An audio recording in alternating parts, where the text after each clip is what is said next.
This is NDTV.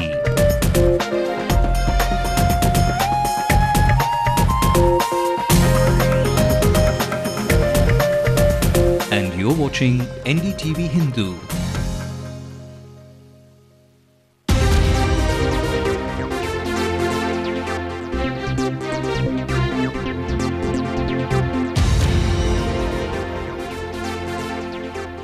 Very good evening and welcome to Headlines Now with me, Ashmit Kumar.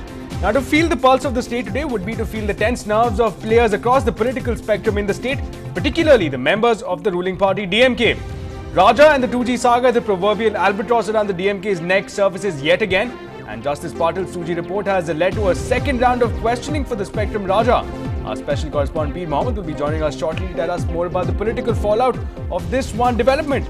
Now, meanwhile, alliance politics acquires new meaning, with contradictory calls coming in from the seat of power about the nature of PMK's association with the DMK. It's a case of to be or not to be. Now, this even as the Chief Minister meets up with the Prime Minister over the seat-sharing formula. And finally, the government capital of Tirupur is headed for more trouble as dying units failed to convince the Madras High Court to revoke its judgment for closure of polluting units. So a lot of action for you, as you can see in the next 30 minutes, packed for you, just for you. We'll get to that in just a bit, but first, let's take a look at the headlines. Justice Patil delivers a breakneck account of 2G saga. Sources confirm that Raja features in the report. CBI subjects him to a second round of questioning. Congress is counting its bargaining chips. Will the TNCC demand more seats? Karunanidhi's meeting with the Prime Minister likely to throw more light. To be or not to be, DMK and PMK play shadow games. Karunanidhi takes a U-turn after saying that parties are partners. Status quo remains. As Egypt burns with popular discontent, what about the pockets of Indians there? NDTV Hindu brings you an explosive report of a group of Tamil expats. Madras High Court talks tough despite employment concerns, maintains that polluting dung units will face closure. Let's also have a look at the stories coming in from across the nation. A day after a merchant ship collided with the naval ship INS Vidyagiri, the ship is aground and heavily damaged. There is a prima facie case against 4 teachers for abetment to suicide of Rowanjeet Ravla, a Kolkata court confirms. The opposition movement calls for a 1 million people strong demonstration on Tuesday in its effort to topple President Hosni Mubarak. Popat Shinde, the main accused of burning Maharashtra officer Yashwant Sonavane to death, dies of severe burn injuries. And investigators track the Karmapa money trail. The cash came from Nepal, but the trail goes cold in Hong Kong. Well, first up, on to one saga that really dominated the headlines across 2010 and again at the beginning of 2011 as well. That's the 2G saga for you. Now, the one-man committee of Justice Shivraj Patil, which was appointed by the Telecom Department to probe into this infamous 2G spectrum saga, has submitted its report to Minister Kapil Sibal. Now, after submitting the report, Justice Patil, a retired judge of the Supreme Court of India, said that he has confined to terms of reference, has zeroed in on individuals and has also suggested remedial measures. Now, Justice Patil, however, admitted that he faced difficulty in obtaining a lot of original documents as they were with the CBI. Now, the Telecom Minister Kapil Sibal has expressed happiness at the breakneck speed at which the probe report was completed. Now, though the report hasn't been made public yet, this is a crucial report on former Telecom Minister A. Raja, who has maintained that he followed all the procedures and that everything was done keeping the Prime Minister in the loop. Is it a 1.76 lakh crore scam? About that, I have no comments because that's not our jurisdiction. Okay. The financial implications or criminal culpability is not our jurisdiction. Is this one of the, would you say, sir, you've studied it very well. Yes. Generally speaking about the probe, is it one of the biggest scams that is there? I mean, what is your impression? Was it? I have not looked into the 1.76 lakh scam, this or that. I have looked into only the internal procedure in the department in granting licenses and allotment of spectrum. Right. I already said about financial aspects, about other criminal aspects.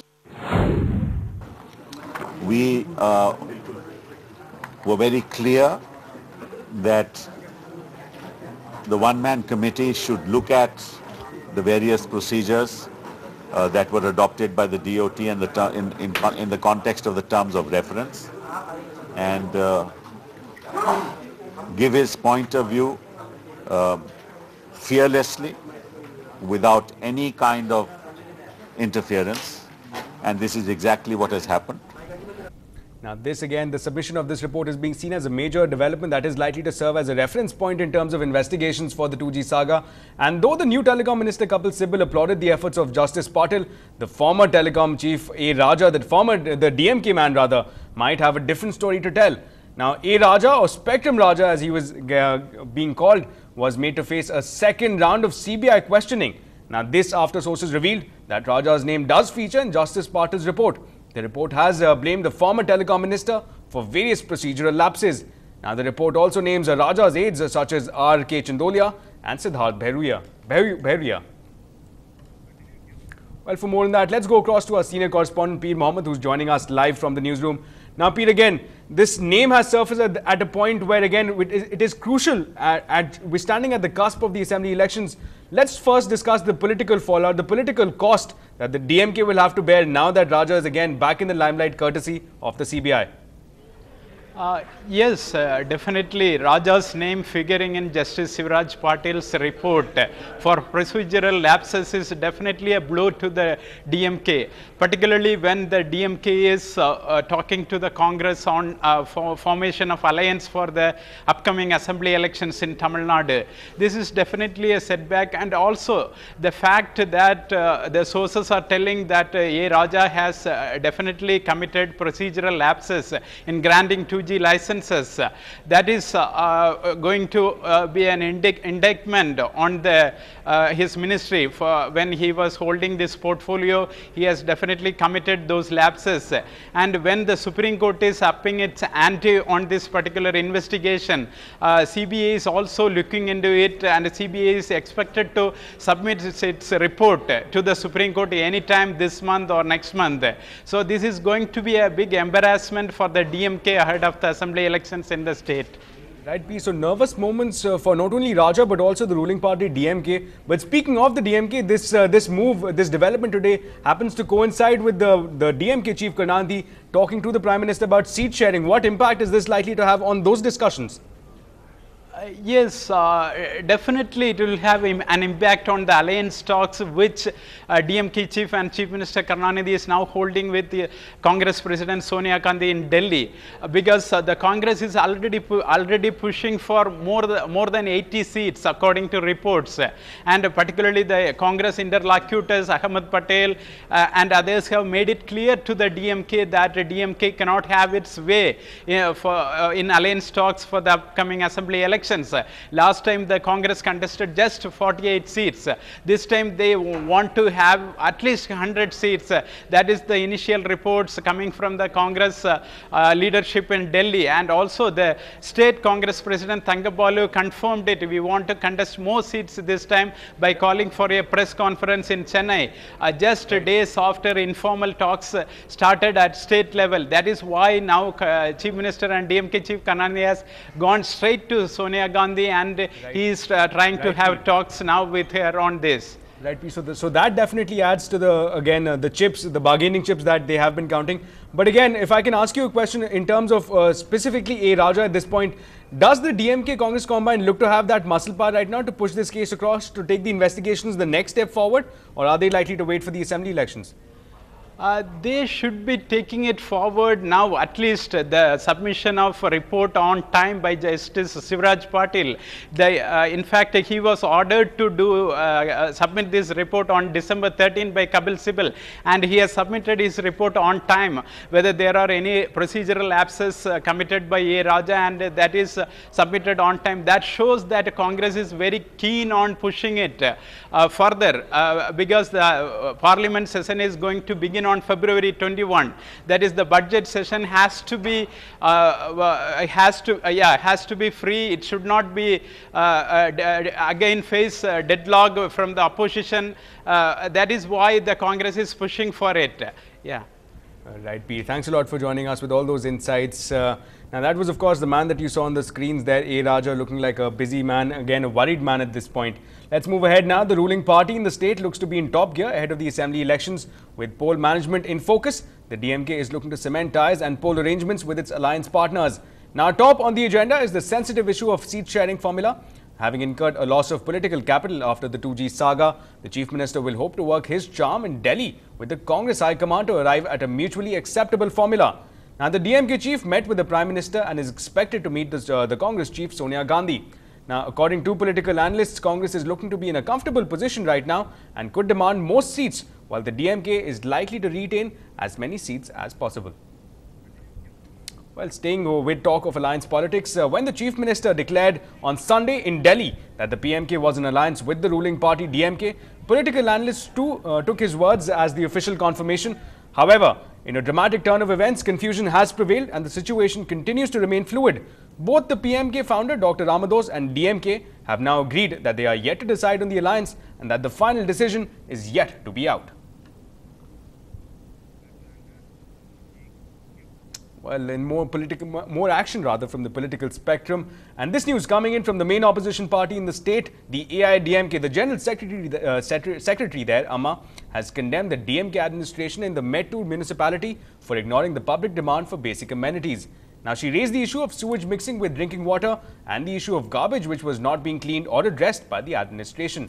She alleged that the absence of basic healthcare, roads and safe drinking water pose serious threats to the people of Mettur. She said that the AIDMK would protest tomorrow, stressing several demands of the public.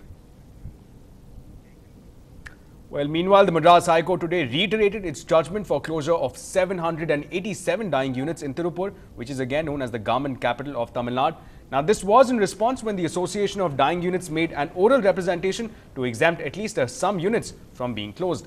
But the Chief Justice said that the decision was taken in larger public interest and cannot be reviewed without a proper review petition from the dying units.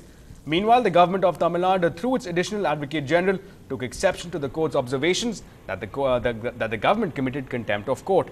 Now, the court suggested a modification petition from the government to effect any changes in the judgment. Complete அழிந்து விட்டன. தோட்டத்திலே கிணறுகளும் அழிந்து விட்டது. தண்ணீர் கிட்டத்தட்ட 19,000 TDS வருகிறது. ஆடுகள் குடிக்க முடியாது, மாடுகள் குடிக்க முடியாது. என்னுடைய தோட்டத்திலே 40 மாடுகள் இருந்தது, ஒன்று கூட இல்லை. 200 ஆடுகள் வைத்திருந்தோம், ஒன்று கூட இல்லை. 1400 தென்னை மரங்கள் இருந்தது, அழிந்து விட்டன. 200 மூட்டை நெல் விளையும் வேலையே இல்லை. ஆக குடிப்பதற்கும் இல்லை, ஆடு மாடுகளும் இறந்து விட்டன. எங்கள் பகுதியிலே 600 பேர் பெண்கள் மட்டும் கேன்சரிலே இறந்திருக்கிறார்கள், இறந்து விட்டாங்க. எண்ணற்ற வியாதிகள் ஒவ்வொரு உடம்புல வந்துச்சுன்னா குளிச்சா போச்சு. இந்த தண்ணியில் போய் யாராவது குளிச்சிங்க அவ்வளோதான் உடம்பு பூரா குப்பிளிச்சு போகும். Well, the AIDMK Supremo Chair Lalita's advocate A. Navanitha Krishnan today argued in the CBI court that the gift drafts worth nearly 2 crore received by her during her birthday celebrations in 1992 were given to her in her capacity as the AIDMK General Secretary and not as her capacity as the then Chief Minister. Now, he argued that the receipt of drafts as birthday gifts as a party chief would not attract provisions of the Prevention of Corruption Act. Now, when the case came up last week, the prosecutor N.R. Elango presented his arguments. Now, the case is posted for further hearing on February 15th. And the Tamil Nadu Secretariat today announced that the interim budget would be presented on February 5th. Now, M. Selvaraj, the Secretary, said that the State Assembly would be convened on February 4th as announced earlier. Now, the first session of the State Assembly in 2011 witnessed unruly scenes with the main opposition AIDMK and the left parties raising several issues including price rise and the 2G scam issue. Now, the upcoming session is expected to be a stormy and a particularly stormy one because it is the last session of the present government ahead of the Assembly elections. Well, in some national news now, a major fire broke out on board a naval warship of the Mumbai harbour this morning. Now, the ship has been evacuated. The fire was reported early this morning on the INS Vidyagiri, which was hit on Sunday evening by a merchant ship named MN Nordlake. Now, Fire Brigade, Port Trust and the ONGC are helping with dousing the fire. All those on board are rescued by now. The INS Vidyagiri has 300 tons of fuel, giving rise to pollution concerns. Now, the vessel is tilting by nearly 50% and the Navy has complained that the merchant ship did not follow standard operating procedures. In more national news, and this one coming in from West Bengal in Kolkata to be precise, a court has ruled that a principal and 3 teachers from the city's famous Lamartine school will be charged with abetment of suicide in the case of Rowanjit Rawla. In February of 2010, the 13-year-old child Rowanjit killed himself at his home after days of alleged physical and emotional abuse by his teachers. Now, his principal Sunirmal Chakraborty admitted to caning him. Now, he said that he was not aware that caning was illegal and that he wanted to punish Rowan for misbehaving in the class. Now, the principal and teachers named in the case had argued that they should not be charged with abetment of suicide. They were arrested in October last year and then released on bail. Now, Rowan's father, Ajay, had included the charge of abetment of suicide in his police complaint, but when the police filed its charge sheet, it accused the teachers of physical assault, arguing that after examining close to 80 witnesses, it could not substantiate that Rowan had been pushed to death by what transpired in his school. And in this is one case where irony could have the last laugh. Now, the main accused in the killing of Malegaon Additional Collector Yashwant Sonavane today died in Mumbai's JJ Hospital, incidentally due to burn injuries. Now, Sonavane was burnt alive by Shinde and several others when he was found pilfering kerosene in Manmad near Nashik. Now, Shinde was also burnt while setting Sonavane on fire. Now, even as Egypt continues to burn in protest against President Mubarak, potential collateral damage on Indian expats is getting worrying. We get you an exclusive report on a Tamil expat caught in the crossfire.